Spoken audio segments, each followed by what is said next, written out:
안녕하세요. 서울대학교 산업공학과 DSBA 연구실 석사과정 장진우입니다. 네, 오늘 소개드릴 논문은 Correcting Deviations from Normality: A Reformulated Diffusion Model for Multiclass Unsupervised Anomaly Detection 이라는 논문이고 CVPR 2025에 게재된 논문으로 현재 인용수는 9회 정도를 기록을 하고 있습니다. 네, 목차는 다음과 같이 인트로덕션부터 시작해서 컨클루전까지 진행을 하도록 하겠습니다. 첫 번째로 인트로덕션입니다. 본 논문의 내용을 좀 제목을 통해서 먼저 설명을 드리려고 하는데요. 첫 번째로 논문에서는 이 멀티클래스 언슈퍼바이즈 어노멀리 디텍션을 하기 위해서 이 디퓨전 모델을 사용을 하는데 사실 저희가 디퓨전 모델을 사용한다고 하면 입력 이미지 전체에 노이즈를 추가하고 그 노이즈를 걷어내는 방식으로 정상 이미지를 생성하게 되는데 이 논문에서는 그런 방식이 아니라 입력 이미지에서 정상에서 벗어난 영역만 수정을 하는 방식으로 디퓨전 모델을 좀 리포뮬레이트 했다라는 내용을 담고 있는 논문입니다. 네, 다음으로 논문을 이해하기 위한 이 백그라운드를 설명을 드리겠습니다. 네, 먼저 이미지 어노멀리 디텍션이란 입력 이미지에서 모델이 학습한 정상 패턴과는 벗어난 이상치의 포함 여부를 판단하는 작업을 의미합니다. 현실에서는 이상 데이터를 충분히 확보하기가 어렵기 때문에 이 점을 좀 반영을 해서 학습에는 정상 데이터만 활용을 하는 이 언슈퍼바이저 AD 방식을 주로 사용을 하게 됩니다. 그리고 이미지 어노멀리 디텍션은 세부적으로 두 가지 태스크로 구성이 되는데요.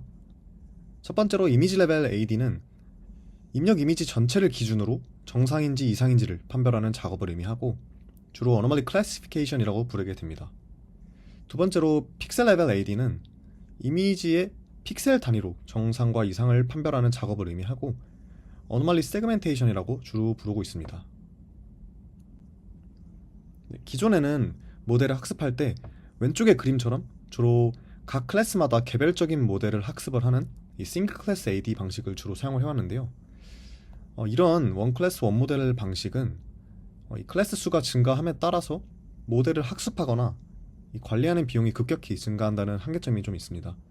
네, 그래서 최근에는 이런 한계를 좀 극복하기 위해서 오른쪽 그림처럼 이 단일 모델로 여러 개의 클래스를 처리하는 멀티클래스 AD가 대안으로 좀 제시되고 있습니다. 네, 다음으로 설명드릴 내용은 어노멀리 디텍션에서 주로 사용하는 방법론에 대한 설명인데요. 크게 세 가지로 좀 분류할 수 있습니다. 첫 번째로 이 덴시티 베이스드 방식은 주로 프리트레인드 모델을 가져와서 정상 데이터의 피처 분포를 학습을 한 뒤 이상 피처가 들어왔을 때 이 피처와의 거리를 기반으로 탐지를 하는 방식을 의미하고, 두 번째로 리컨스트럭션 베이스드 방식은 이 인코더 디코더 구조의 생성 모델을 활용을 해서 입력 이미지의 이 리컨스트럭션 에러를 기반으로 이상을 탐지하는 방식을 의미하고, 다음으로 이 신테사이징 베이스드 방식은 학습을 위해서 이상 데이터를 합성해서 사용하는 방식을 의미합니다. 본 논문에서는 리컨스트럭션 베이스드 방식으로 사용을 해서 이 멀티클래스 AD를 수행하는데요. 이 방식을 조금 더 구체적으로 설명을 드리면, 먼저 모델이 이 정상 데이터만을 잘 복원하도록 학습을 한 뒤 추론 과정에서는 이상 데이터가 들어오면 모델이 이상 피처에 대해서는 본 적이 없기 때문에 해당 부분에 대해서 잘 복원을 하지 못하고 이 학습한 정상 데이터로 복원한다는 점을 이용을 해서 이 둘 간의 차이인 리컨스트럭션 에러를 기반으로 이상을 탐지하는 방식입니다. 본 논문에서는 특히 이 생성 모델로 디퓨전 모델을 활용을 해주고 있습니다. 그렇다면 디퓨전 모델이 뭔지 좀 설명을 드리면, 디퓨전 모델은 이미지에 노이즈를 추가해 준 뒤 그 노이즈를 제거하는 과정을 학습하는 모델입니다. 동작은 크게 두 가지 프로세스로 구성이 되는데, 첫 번째는 입력 이미지 X0가 있을 때 점진적으로 노이즈를 추가해서 이 XT, 즉 퓨어 노이즈로 만드는 과정인 이 포워드 프로세스가 있고, 두 번째는 그 반대 과정인 XT에서 시작해서 점진적으로 노이즈를 제거하면서 원본 이미지 X0를 만드는 이 리버스 프로세스로 구성이 됩니다. 네, 그래서 포워드 프로세스를 이 노이징, 그리고 리버스 프로세스를 디노이징 과정이라고 부르게 되는데요. 여기서 모델이 학습하는 건 이 리버스 프로세스인데요. 모델은 이 포워드 프로세스 과정에서 이미지의 노이즈가 얼마나 추가가 되었는지 맞추는 것을 목표로 학습을 하게 됩니다. 그래서 아래 트레이닝 오브젝티브를 보시면 이 t 시점의 이미지 xt에서 얼만큼의 노이즈, 이 엡실론이 추가되었는지를 맞추는 그런 문제가 되겠습니다. 네, 그래서 학습이 완료되면은 이 퓨어 노이즈 XT로부터 이미지를 샘플링할 수 있게 되는데요. 샘플링하는 과정의 수식을 좀 보시면 T 시점의 샘플 XT에 섞여 있는 노이즈를 예측을 한 뒤 이를 이용을 해서 X0를 추정을 하고 이제 이 값을 기반으로 다음 스텝의 샘플 XT-1를 계산을 하게 됩니다.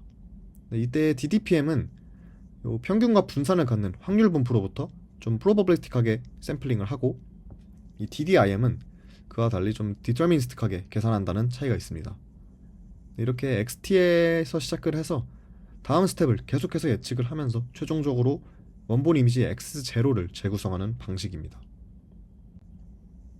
그래서 논문은 이러한 디퓨전 모델을 이용을 해서 멀티클래스 어노멀리 디텍션을 수행한다고 말씀을 드렸는데요. 사실 싱글 클래스 어노멀리 디텍션을 생각을 해보면 저희가 왼쪽 그림과 같이 하나의 클래스에 대한 정상 분포를 모델링을 하게 되는데 멀티 클래스로 넘어가게 되면 클래스 개수가 되게 많아지기 때문에 모델이 여러 클래스의 정상 데이터의 분포를 동시에 모델링을 해야 돼서 이 난이도가 싱글 클래스에 비해서 크게 증가한다라는 좀 챌린지가 있습니다. 그러면 이런 상황에서 디퓨전 모델을 사용을 할 때 크게 세 가지 한계점이 존재하는데요. 하나씩 설명을 드리면 첫 번째 한계점은 이 모델이 입력을 복원하는 과정에서 클래스 정보가 손실되는 문제가 있습니다. 저희가 싱글 클래스 AD를 생각을 해보면 이 그림처럼 입력 이미지가 들어가면 입력 이미지에 노이즈를 추가를 해준 뒤 다시 복원을 할 때 또 이상 영역도 정상으로 복원한다는 점을 이용을 해서 어노말리를 탐지하게 되는데요. 사실 멀티 클래스로 넘어가게 되면 이런 식으로 동작을 안 할 가능성이 높아집니다. 예를 들면 입력으로 이상 이미지가 들어와서 노이즈가 많이 추가가 되었을 때 사실 입력이 너무 강하게 노이즈화가 되어버리면 이 클래스 정보를 잃어버리는 문제가 생깁니다. 이런 상황에서 디퓨전 모델이 복원을 하게 된다면 모델이 여러 개의 클래스를 학습을 했기 때문에 학습한 정상 분포들로부터 가장 그럴듯한 샘플 하나를 선택해서 샘플링하는 문제가 발생을 하게 됩니다. 그림처럼 이 나무 이미지가 들어갔는데 타일 이미지로 복원해버리는 그런 문제를 생각을 해볼 수 있습니다. 그렇다면 이러한 문제를 좀 해결하기 위해서 가장 쉽게 생각해 볼 수 있는 방법은 그러면 클래스 정보를 보존하기 위해서 포워드 프로세스에서 노이즈를 조금만 추가하면 되지 않냐라고 생각을 할 수 있는데 그러면 또 다른 문제가 발생을 하게 됩니다. 다음과 같이 입력 이 X0에 노이즈를 조금만 추가해서 X0와 XT가 큰 차이가 없는 경우가 있는데요. 이 경우에는 이 클래스 정보는 보존이 될 수 있지만 이상 영역에 추가된 노이즈가 너무 적어서 이 모델이 노이즈만 조금 걷어내고 X0와 유사한 출력을 내보내는 아이덴티티 쇼컷 문제가 발생하게 됩니다. 결국에는 이상 영역도 그대로 보존이 되기 때문에 이상 탐지에 실패하게 된다라는 문제가 있습니다. 다음으로는 이 정상 영역이 변형이 되는 문제인데요.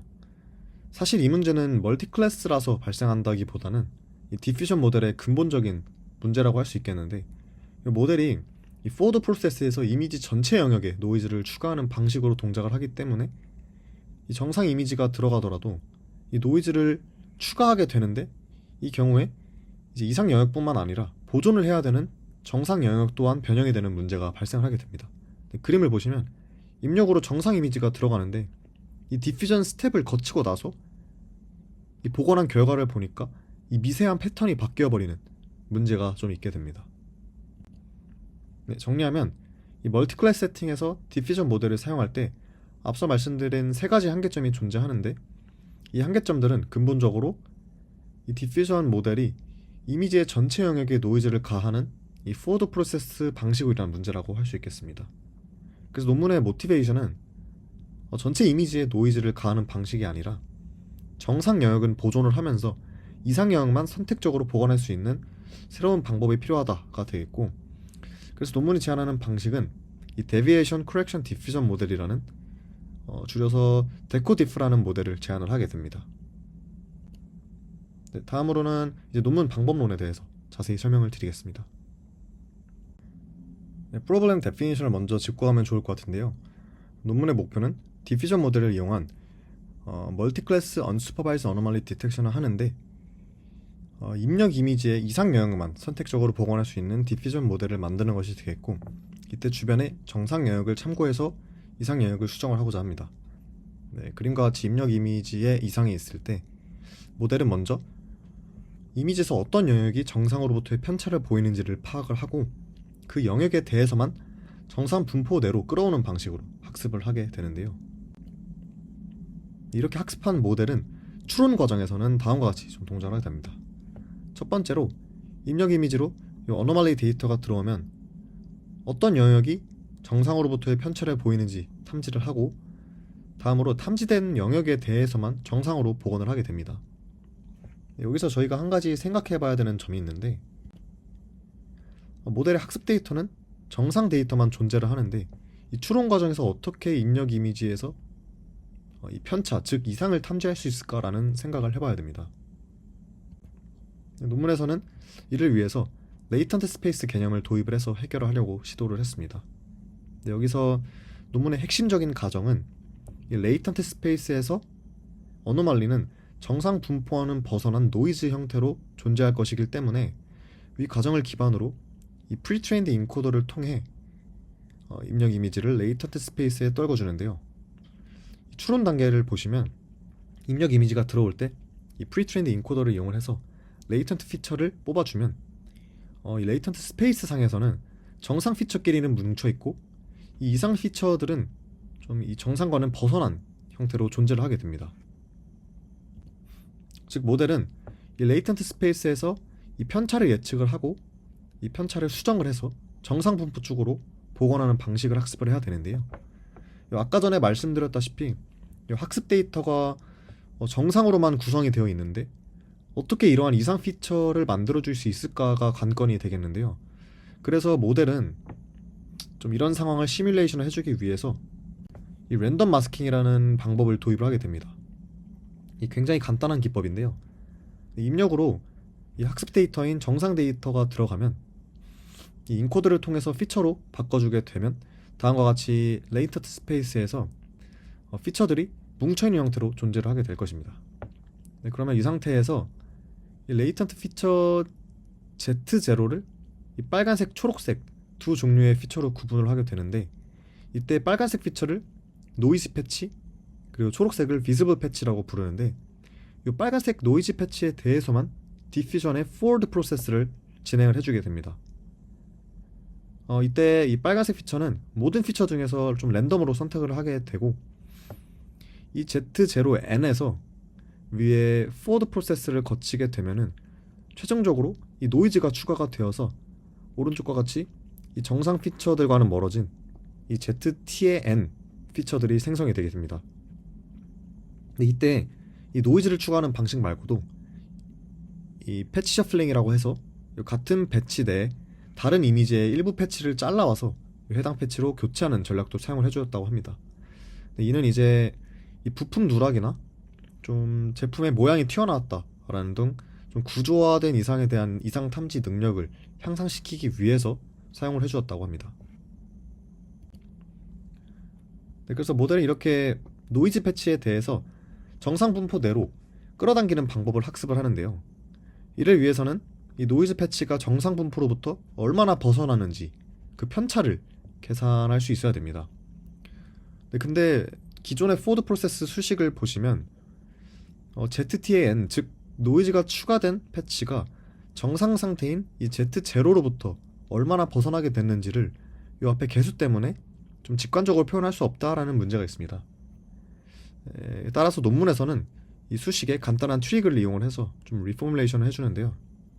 이 수식을 보시면 기존 포워드 프로세스의 이 Z0N의 개수 부분을 1에서 뺀 방식으로 1에서 뺀 형식으로 바꿔주게 되면 다음과 같이 전개가 되고 최종적으로 이 Z0N으로부터 얼마나 벗어나는지를 나타낼 수 있게 됩니다. 그래서 논문에서는 이 뒷부분을 Deviation from Normality라고 부르고 있고 이 앞에 알파가 들어가는 항인 이 노이즈 스케줄을 개수로 그리고 뒷부분을 에타로 치환을 하게 되면 다음과 같이 최종적으로 이 수식이 만들어지게 됩니다. 이때 이 에타를 이 Direction of Deviation이라고 부르고 즉 DOD라고 부르는데요. 이게 바로 그림에서 이 노이즈 패치가 정상으로부터 얼만큼 어떤 방향으로 벗어나는지를 나타내는 항이 되겠습니다. 최종적으로 디퓨전 모델의 리버스 프로세스에서의 학습 목표는 이 DOD를 예측하는 것이 되겠습니다. 그래서 모델은 이 비즈블 패치에 대해서는 정상 패치이기 때문에 DOD를 0으로, 그리고 노이즈 패치에 대해서는 DOD를 정확히 예측하도록 학습을 진행을 하게 됩니다. 즉 매 스텝마다 DOD를 예측해서 이를 줄이는 방향으로 디노이징을 하게 되는데, 논문에서는 이 과정을 코렉션이라고 말을 하고 있습니다. 수식적으로도 기존의 리버스 프로세스와 비교해서 보면 이해가 더 쉬울 것 같은데요. 먼저 기존의 경우 학습 목표가 노이즈를 예측하는 것이 되겠고, 이 샘플링 과정은 매 스텝마다 이 노이즈를 예측을 해서 입력 이미지를 추정을 하고, 이를 이용을 해서 다음 스텝의 샘플을 계산하는 방식이라면, 논문에서 제안하는 방법은 학습 목표가 이 노이즈가 아닌 DOD, 즉 정상으로의 편차를 예측하는 것이 되겠고, 샘플링 과정은 매 스텝마다 이 DOD를 예측을 해서 이 정상 피처를 추정을 하고, 이를 이용해서 다음 스텝의 샘플을 계산을 해주게 됩니다. 최종적으로 학습이 완료되면 이 추론 과정에서는 포워드 프로세스가 필요하지 않게 되는데요. 저희가 테스트 어노말리 데이터의 레이턴트 피처가 이 모델 학습 시 시뮬레이션된 피처 형태의 것이기 때문입니다.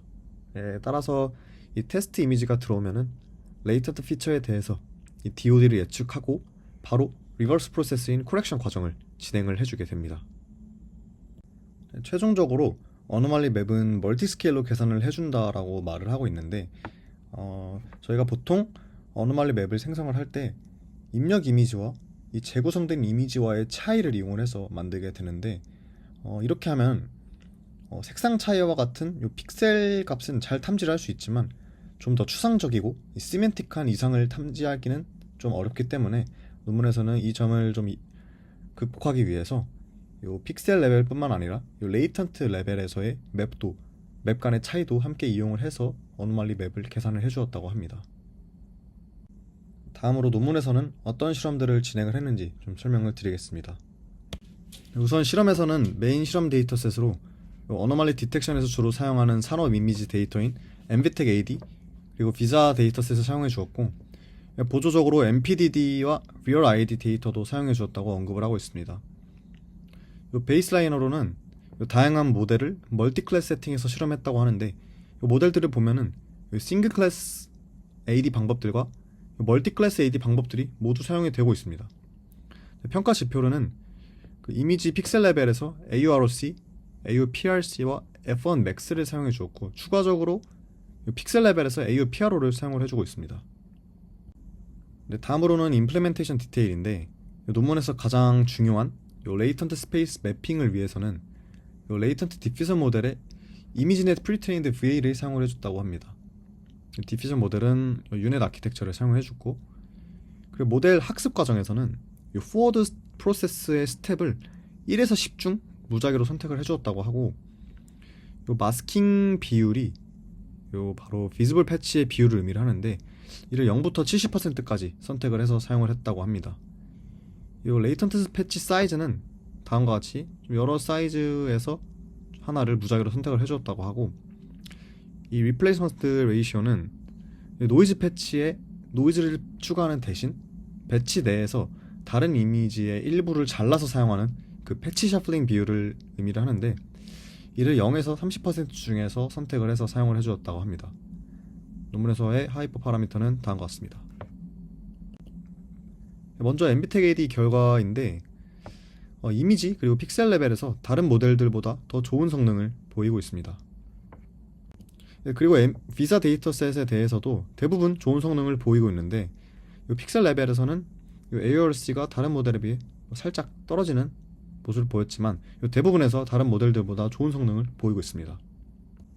추가적으로 보조 데이터셋에 대해서는 사실 제가 봤을 땐 성능이 그렇게 좋진 않다는 생각이 들었는데, 이미지 레벨에서는 다른 모델들보다 좀 성능이 괜찮게 나왔지만, 픽셀 레벨에서는 보시면 AURC와 AUPRO가 좀 다른 모델들에 비해서 성능이 꽤 떨어지지 않나라는 생각이 들었습니다.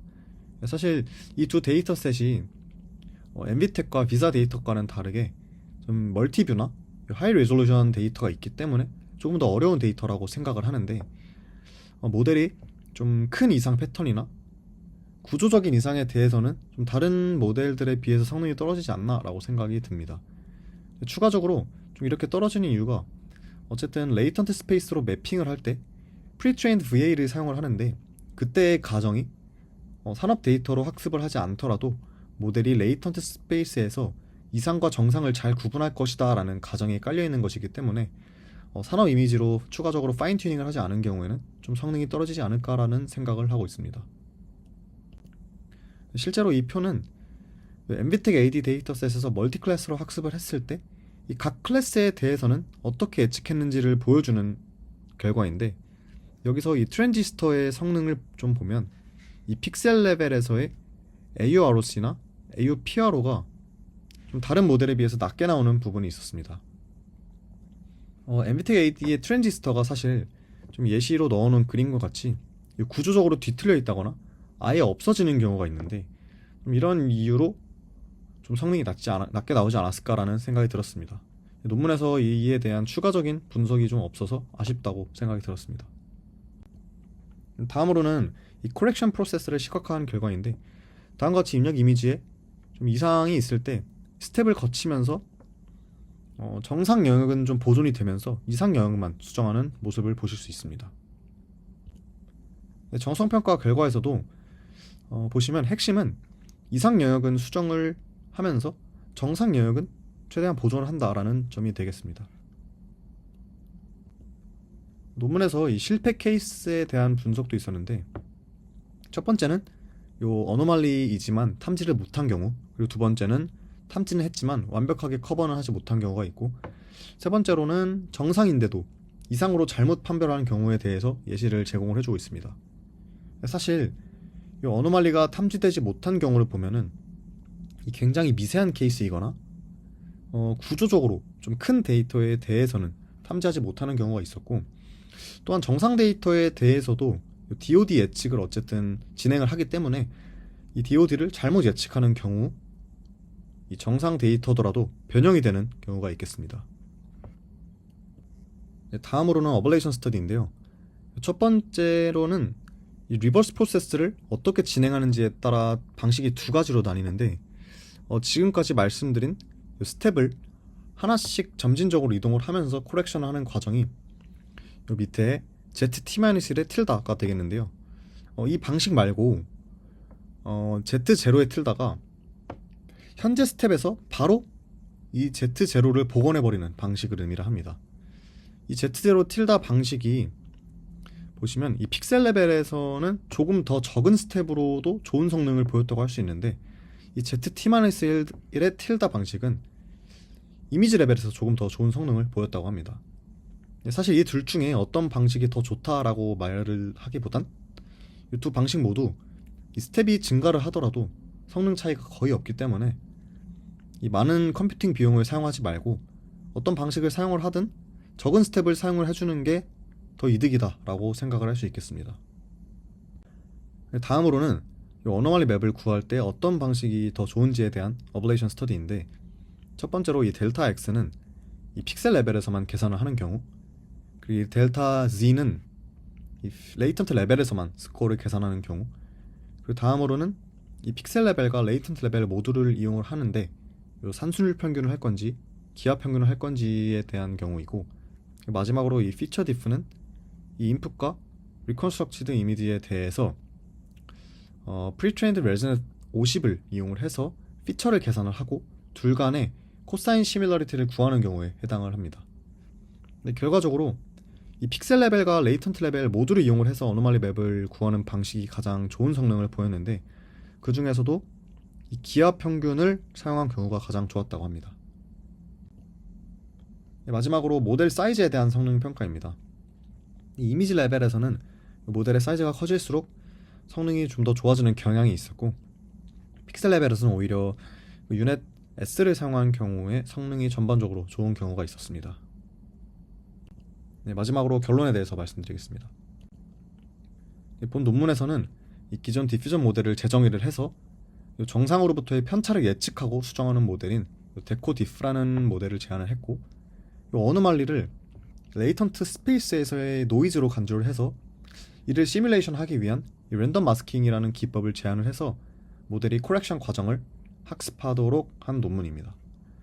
개인적으로 이 디퓨전 모델이 이 멀티클래스 AD에서 가지는 한계가 무엇인지 좀 명확히 이해하는데 좀 도움이 많이 된 논문이라고 생각을 하고, 하지만 이 멀티클래스 AD에서 이 모델이 여러 클래스의 정상 분포를 더 잘 모델링하기 위한 방법에 대해서는 따로 제안을 하지 않고 있어서 좀 아쉬움이 남았습니다. 네, 이상으로 오늘 발표 마치겠습니다. 감사합니다.